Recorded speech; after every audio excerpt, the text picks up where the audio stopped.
दोस्तों, जब भी गुजरात दंगों को याद किया जाता है तो रूह कांपने लगती है। और इस पूरे विवाद की जड़ थी बाबरी मस्जिद, और अब तक इस विवाद को 10 साल गुजर गए थे। दोस्तों, राम जन्मभूमि और बाबरी मस्जिद को लेकर जो विवाद था उसको 2002 में लगभग 10 साल हो गए थे। इस विवाद में भारत के जितने भी संगठन थे और जितनी भी सारी ऑर्गेनाइजेशंस थी, वे सब कहीं ना कहीं इस विवाद से जुड़ी हुई थी। एक संगठन है जिसका नाम है विश्व हिंदू परिषद। उसने अयोध्या में लगभग 100 दिन तक यज्ञ कराया था। यह जो यज्ञ कराया गया था, तो इस यज्ञ में पूरे भारत के कोने कोने से हिंदू लोग पहुंचते हैं और गुजरात से भी कुछ लोग पहुंचते हैं। जो लोग इस यज्ञ में पार्टिसिपेट करने के लिए आ रहे थे, उन सभी को उस समय कर सेवक कहा जाता था। कर सेवक मतलब जो अपनी इच्छा से सेवा करे उसको ही कर सेवक कहा जाता है। ये कर सेवक 22 फरवरी को अहमदाबाद से अयोध्या जाते हैं और 26 फरवरी को अयोध्या से साबरमती एक्सप्रेस से वापस आए थे। जब ये लोग 26 फरवरी से को अयोध्या से वापस आ रहे थे, तो समय समय पर बीच बीच में बहुत सारी घटनाएं घटी। इन सभी बातों को मैं बाद में बताऊंगा ताकि आपको अपनी राय बताने में आसानी हो। पूरे देश से जितने भी कर सेवक अपनी अपनी ट्रेनों से अयोध्या गए थे और अयोध्या से अपनी अपनी ट्रेनों से वापस आए थे, इसी तरह गुजरात से जो कर सेवक अयोध्या गए थे तो वो सभी साबरमती ट्रेन से वापस गुजरात आए थे। तो 26 फरवरी 2002 को साबरमती एक्सप्रेस गुजरात वापस आती है। इस ट्रेन की कैपेसिटी 1700 लोगों की होती है, लेकिन कुछ लोग खड़े होकर भी यात्रा कर रहे थे। तो करीब करीब इस ट्रेन में 2000 के करीब लोग थे। इन 2000 लोगों में से 1700 लोग कर सेवक थे।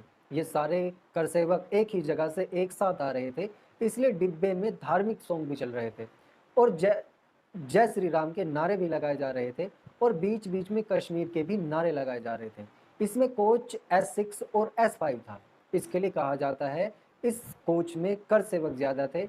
इन दोनों कोचों में जैसे ही घटना घटी और इस घटना के कारण ही पूरे देश में जो हुआ वही आगे चलकर गुजरात दंगों की वजह बना। सारी इन्वेस्टिगेशंस और अलग अलग कमेटी की जो रिपोर्ट आई थी, तो वे सब कोच S6 और S5 को लेकर ही आई थी। इस ट्रेन को 4 बजे अहमदाबाद पहुंचना था, लेकिन यह ट्रेन लेट हो जाती है और केवल 6:30 बजे गोधरा से पहले ही एक स्टेशन पड़ता है दाहोद, तो वहीं पहुंच पाती है। जितनी भी जानकारी इस वीडियो के माध्यम से दी जाती है वे सब विद डिटेल इंटरनेट पर अवेलेबल हैं, और जितने भी तर्क दिए जाएंगे वे सब अलग अलग संगठनों के अपने अपने तर्क हैं। उन सभी को आप इंटरनेट पर चेक कर सकते हैं। अब दाहोद में जो ट्रेन रुकती है तो उसके लेकर अलग अलग थ्योरी हैं। इनमें से एक थ्योरी है, क्योंकि बाबरी मस्जिद को लेकर लोगों में गुस्सा था और वहां से इतनी बड़ी मात्रा में कर सेवक लौट रहे थे, तो यह एक मौका था बदला लेने का। तो इसलिए ही इन लोगों ने उस आग लगा दी। यह एक थ्योरी है।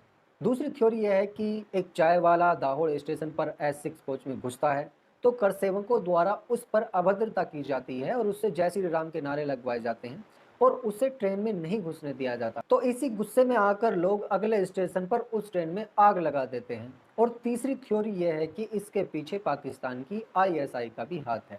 उस एरिया के जो लोग थे जो पाकिस्तान से आए थे, उन्होंने जानबूझकर आग लगाई थी ताकि माहौल को खराब किया जा सके। ये तीसरा तर्क है। इस केस में थ्योरी और भी हैं, लेकिन इन तीनों थ्योरियों को इसलिए महत्व दिया जाता है क्योंकि इन थ्योरियों को आगे चलकर कहीं कई जगह जिक्र किया है। तो वो चाहे SIT हो, चाहे CM हो, PM हो, उन्होंने कई अलग अलग ऑर्गेनाइजेशन ने सभी ने कहीं ना कहीं इसका जिक्र किया है, तो इसलिए ये थ्योरी सही मानी जाती हैं। इन दोनों तीनों थ्योरियों को किसी को भी आप पकड़ लीजिए, लेकिन आगे चलकर देखें कि आगे क्या हुआ था। जब ये ट्रेन गोधरा पहुंचती है और जब गोधरा पहुंचने के बाद ये ट्रेन आगे की ओर बढ़ती है, तो थोड़ी दूरी पर चलने के बाद ही अचानक इसकी चैन खींच जाती है और वहीं पर इसको रोक दिया जाता है। और चैन खींचने की जो इंसिडेंट है वह बिल्कुल सही है, क्योंकि उस ट्रेन का जो ड्राइवर था उसने भी बताया था कि चैन खींची थी, और ट्रेन में जितने भी मैकेनिकल प्रोग्रामिंग थी उनसे भी पता चलता है कि ट्रेन की चैन खींची गई थी। और जैसे ये ट्रेन रुकती है, तो पहले से ही 2000 लोग इस ट्रेन का इंतजार कर रहे थे। ऐसा नहीं था कि इन लोगों ने पूरी ट्रेन को टारगेट किया हो, केवल कोच S6 और S5 को ही टारगेट किया। कोच S6 और S5 पर पत्थर फेंके और घरेलू हथियार से इन पर हमला कर दिया। ट्रेन के जितने भी गेट थे और जितने भी शीशे थे, उन सभी को करसेवकों द्वारा बंद कर लिया जाता है।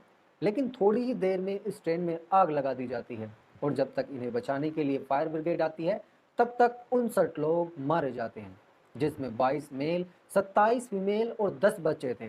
गोधरा स्टेशन से यह ट्रेन सारी लाशों को लेकर अहमदाबाद पहुंचती है। हालांकि गोधरा का एडमिनिस्ट्रेशन नहीं चाहता है कि ये बहुत सारी बॉडीज वहां जाएं, लेकिन गोधरा के एडमिनिस्ट्रेशन की नहीं मानी जाती। लेकिन यह ट्रेन 4:30 बजे इन सभी लाशों को लेकर अहमदाबाद पहुंच जाती है। कायदा तो ये बनता है कि ये सारी बॉडीज प्रशासन को सौंपी जाती और ज़्यादा होता तो इन बॉडियों को उनके घर वालों को सौंप दिया जाता, लेकिन ऐसा नहीं होता है। ये सारी बॉडियां विश्व हिंदू परिषद को सौंप दी जाती हैं। वीएचपी का कहना था कि सारे कर सेवक हमारे हैं, क्योंकि वीएचपी ने ही अयोध्या के अंदर यज्ञ कराया। हालांकि गवर्नमेंट का यह हक बनता था कि इन सबको रोका जाता, लेकिन सरकार ने ऐसा नहीं किया। अभी तक लोगों को यही पता था कि कोच S6 और S5 में आग लगी है। लोगों को कुछ समझ ही नहीं आ रहा था कि इनमें आग लगी क्यों है। हर कोई कंफ्यूज था। उसके बाद होता क्या है कि वीएचपी लीडर्स ने इन सभी बॉडीज को खुली गाड़ियों में रखा और बीच शहर से इनको निकाला और लगातार जय श्री राम के नारे भी लगाए जा रहे थे और इनको इसी तरह वीएचपी कार्यालय तक पहुंचाया गया। और जब इनको ले जाया जा रहा था तो तरह तरह के नारे लगाए जा रहे थे और ये सब लाइव टेलीकास्ट दिखाया जा रहा था। ये सब देखकर अहमदाबाद के लोग शॉक्ड हो गए और उन्हें पता चला कि आखिर हुआ क्या है। और उसके बाद जो अहमदाबाद के लोगों की स्थिति थी तो वह आउट ऑफ कंट्रोल हो गई। उन सभी बॉडीज़ को वीएचपी ने हॉस्पिटल में पहुंचाया, जिस हॉस्पिटल का नाम था सोला हॉस्पिटल। और जैसे ही यह हॉस्पिटल पहुंचते हैं तो उसके बाद जितने भी हिंदू संगठन थे, वे चाहे विश्व हिंदू परिषद हो, आरएसएस, बजरंग दल हो, इन सभी दलों के जो लीडर्स थे तो वो काफ़ी गुस्से में आ गए और धीरे धीरे सोला हॉस्पिटल के करीब इकट्ठा होना शुरू हो गए। उस हॉस्पिटल के पास पुलिस की एक वैन खड़ी थी, जिसने कंट्रोल रूम को इन्फॉर्म किया कि सिचुएशन आउट ऑफ कंट्रोल भी हो सकती है, क्योंकि जिस तरीके से बसों में भरकर, गाड़ियों में भरकर जो हिंदू संगठनों के लोग लगातार हॉस्पिटल के पास आ रहे थे, तो उससे स्थिति ऐसी लग रही थी कि वहाँ की स्थिति आउट ऑफ कंट्रोल हो सकती है। इसलिए ही उन पुलिस वालों ने कंट्रोल रूम को इन्फॉर्म किया, लेकिन उन सभी पुलिस वालों की बात पर ऊपर से कोई भी ध्यान नहीं दिया गया। और जब हॉस्पिटल के द्वारा फॉर्मेलिटीज़ को पूरा कर दिया गया तो उसके बाद जो डेड बॉडीज़ थी उनको हॉस्पिटल के अलग अलग रास्तों से शमशान घाट की तरफ लौटाया जा रहा था। तो रास्ते में डेड बॉडीज़ को ले जाते वक्त तरह तरह के नारे लगाए जा रहे थे और जगह जगह लोगों को भड़काया गया। और यहाँ कन्फर्म कर दिया गया कि जो कर सेवक मरे हैं इन सभी को मुस्लिमों के द्वारा मारा गया। और इन बातों को सुनकर जो हिंदू थे वो भड़क गए और जहाँ जहाँ मुस्लिम कम्युनिटी ज़्यादा थी उन सभी एरियाज़ में ये सभी लोग इकट्ठा होना शुरू हो और बात यहाँ तक आ गई कि मारकाट होनी शुरू हो गई, खून खराबा होना शुरू हो गया। और फिर स्थिति इतनी बिगड़ गई कि आप जितना बुरा सोच सकते हैं उससे भी कहीं ज़्यादा बुरा हुआ। उस समय जो रिपोर्टर्स थे तो वो खुली रिपोर्टिंग कर रहे थे और उन्होंने आग में घी डालने का काम किया, यानी कि जो रिपोर्टर्स थे तो वह मुस्लिमों के एरियाज में जा रहे थे, जाकर बता रहे थे कि ये एक मुस्लिम बहुल एरिया है और जहाँ पर सरकार की इतनी ढील है कि यहाँ पर कोई पुलिस वाला नहीं है। तो इस रिपोर्ट से दंगाइयों को और भी अच्छा मौका मिला और उन्हें पता चला कि कहाँ पर हम मारकाट कर सकते हैं। और मीडिया के इस लाइव टेलीकास्ट से दंगाइयों को तो सह मिल रही थी कि उन्हें उन एरियाज़ को ढूंढने में आसानी हो रही थी जहां पर पुलिस बहुत कम थी।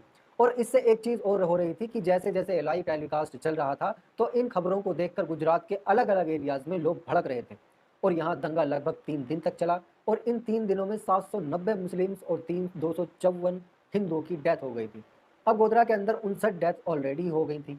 यह एक ऑफिशियल डाटा है, लेकिन अगर अनऑफिशियल डाटा इससे कहीं भयानक था। गोधरा, बड़ोदरा, सूरत और जगह दंगे बढ़ते जा रहे थे और 27 फरवरी को लगभग पूरे गुजरात में दंगे फैल गए थे। अब 3 दिन तक लगातार दंगे चलते रहे। 27 फरवरी को जगह जगह दंगे हो रहे थे, लेकिन 28 फरवरी को बात हद से पार हो गई जब यह दंगाई नरोदा पाटिया के गुलबर्ग, इन सभी एरियाज में दंगाई पहुंच गए। चमनपुर, अहमदाबाद में गुलबर्ग कम्युनिटी रहती थी और वहाँ मुस्लिम ज़्यादा थे और वहीं पर ही कांग्रेस के सांसद एहसान जाफरी रहते थे। इस सोसाइटी में 29 बैंगलो थे और 10 अपार्टमेंट थे और यह society upper middle class business family की थी।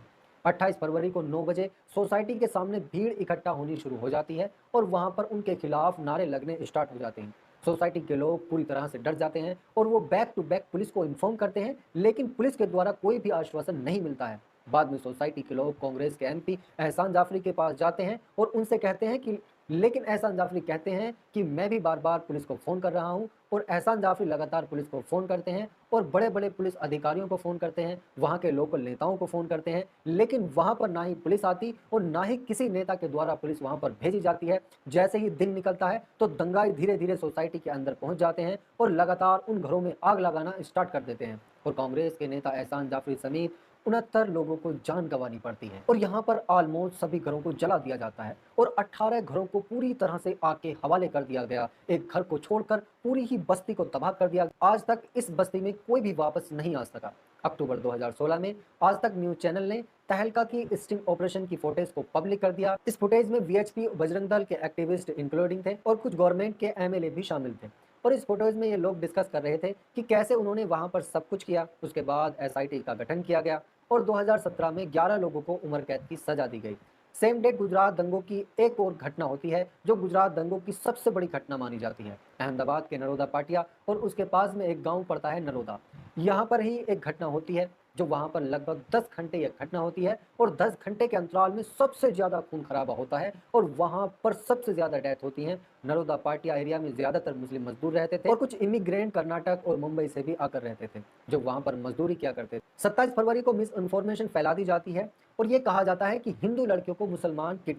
उसके बाद अगले दिन गुजरात को पूरी तरह से बंद कर दिया जाता है और 5,000 लोगों की भीड़ बदला लेने के लिए नरोदा पाटिया में हमला कर देती है। ऐसा लग रहा था जैसे कि ये सब पहले से ही प्रिप्लान्ड हो। वो हिंदू मुसलमान में झगड़ा कराना चाहते हैं और वो हिंदू मुसलमान में झगड़ा कराना चाहते हैं। ये 5,000 लोगों की भीड़ मॉर्निंग में 9 बजे हमला कर देती है और 10 घंटे तक बराबर ये अटैक चलता रहता है और एलपीजी गैस सिलेंडर से हमला करके घरों को तोड़ा जाता है और लोगों को घरों से निकाल निकाल कर मार दिया जाता है।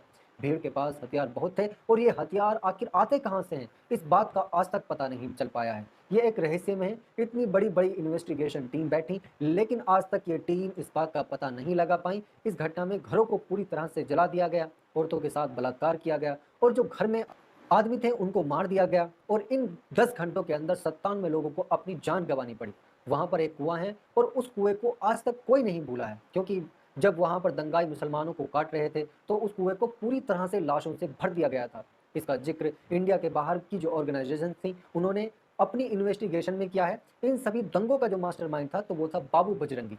उसका स्टिंग ऑपरेशन तहलका करता है जो वीडियो पब्लिश करता है। यूट्यूब पर अभी भी एक वीडियो पड़ी है जिसमें बाबू बजरंगी बता रहा है कि कैसे नरोदा पाटिया में लोगों को मारा गया था और वह गवर्नमेंट को भी क्लेम करता है और वह कहता है कि गवर्नमेंट ने उसको पूरी तरीके से सपोर्ट किया था और उस समय वहां पर पुलिस भी थी और पुलिस ने भी उसको पूरी तरीके से सपोर्ट किया और पुलिस ने ये कहा था कि बॉडी बहुत ज़्यादा हो गई है, इनको मैनेज करने में बहुत ज़्यादा प्रॉब्लम होगी, इसलिए आप इन बॉडियों को अलग अलग कर दें। बाद में बाबू बजरंगी को उम्र कैद की सजा हुई लेकिन जो ये वीडियो में बोल रहा था वह सब कोर्ट में कन्फर्म ही नहीं हो पाया। अगर सच बताया जाए तो कोर्ट में कुछ भी कंफर्म नहीं हुआ था, इसलिए पहले बहुत सारे लोगों पर मुकदमे हुए, उम्र कैद की सजा हुई लेकिन कोर्ट ने सबूत न होने के कारण इन सभी को 22 बरी कर दिया। आपने माया कोडनानी का नाम तो बहुत सुना होगा। माया कोडनानी के सारे दंगों में बहुत बड़ा योगदान था। इनको 28 साल की सजा भी हुई थी।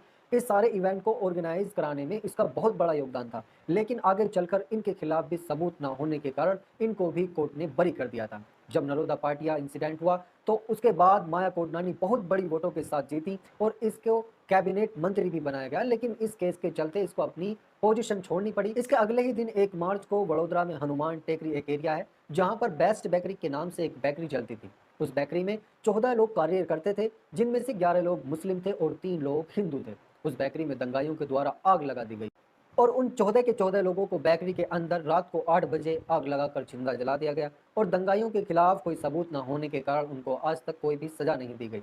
इस सारे प्रकरण में गवर्नमेंट का यह भी कहना था भीड़ बहुत ज्यादा थी इसलिए पड़ोस के राज्य राजस्थान, महाराष्ट्र और कई राज्यों को पत्र लिखे और उनसे पुलिस फोर्स मंगाने की मांग की गई लेकिन उन राज्यों में कांग्रेस की सरकार थी इसलिए ऑपोजिशन ने हमारी कोई मदद नहीं की। गवर्नमेंट ने यह भी कहा कि 27 फरवरी को ही मुख्यमंत्री ने वहां का दौरा किया और एक एसआईटी गठन की और गोधरा के पास कर्फ्यू लगा दिया गया ताकि बात आगे ना बढ़े और उसमें यह भी कहा कि गुजरात के जो हज यात्री थे लगभग 6,000 या हज यात्री वापस आ रहे थे, उन सभी हज यात्रियों को सुरक्षित अपने घर पहुंचाया गया। बात यह है कि जब सरकार ने इतना सब कुछ किया तो सरकार से आज भी सवाल क्यों पूछे जाते हैं। इसी गुजरात कांड पर बात होगी अगले एपिसोड में, इसलिए बने रहें हमारे साथ और हमसे जुड़े रहें और हमारे चैनल को सब्सक्राइब करें और वीडियो को लाइक। अगले एपिसोड में जानेंगे गुजरात की कुछ और घटना, आखिर आगे क्या हुआ था। इसी तरह की सच्ची वीडियो देखने के लिए हमें सब्सक्राइब करें, वीडियो को लाइक और शेयर करना ना भूलें।